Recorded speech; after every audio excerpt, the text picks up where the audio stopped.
much action so far because either guy can strike just like that at any moment. And Mayweather grins about the straight right hand, which is enough to tell you that it landed.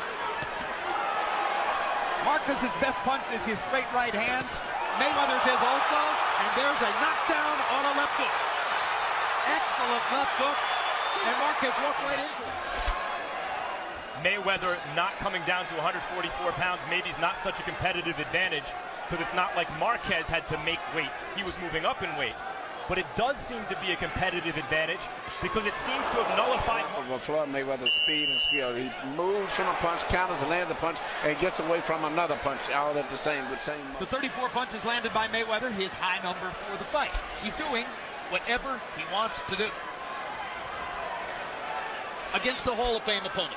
Yeah, you know, guys like Roy Jones and Oscar De La Hoya had fights in their careers against marketable, smaller men where they completely dominated them. Roy Jones against Vinny Pazienza, Oscar De La Hoya against Arturo Gatti, and Pazienza and Gatti were good fighters. But Marquez is a top pound-for-pound fighter.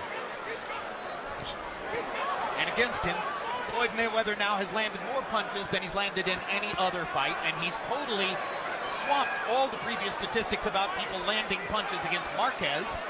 He's making a mockery out of what some expected to be a true summit meeting. Yeah, the impression Floyd's leaving here is even if you took away the size advantage, he would be way too much for Marquez. And certainly those people who've been so enthusiastic about Pacquiao's chances against Mayweather may now have to re-examine that theory.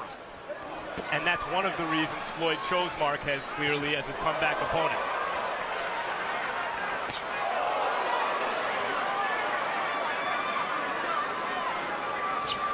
At the beginning of the fight, Jim, I asked, can Floyd convince us that he's still the best fighter in the world? Some would say, well, no, not against Marquez. He's too small, and he was cherry-picked by Floyd because he was too small. But this is the kind of performance that will convince many that Floyd is still the best fighter in the world.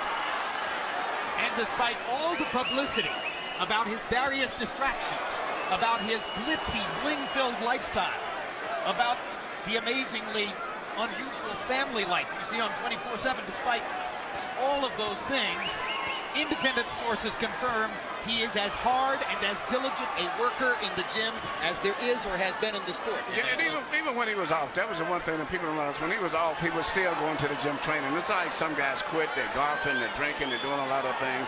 Their minds are not even in boxing. He's always been training in the gym continually. Floyd goes to nightclubs, but he doesn't drink. He stays up late, but often it's to train.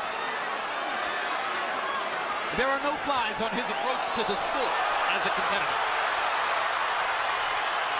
And he clearly here is pressing for the knockout.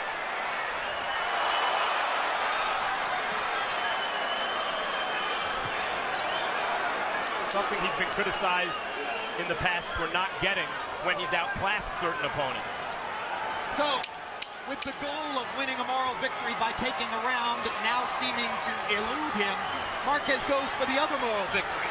Finish the fight. That's what I thought at the beginning. I never thought he could win too many of them.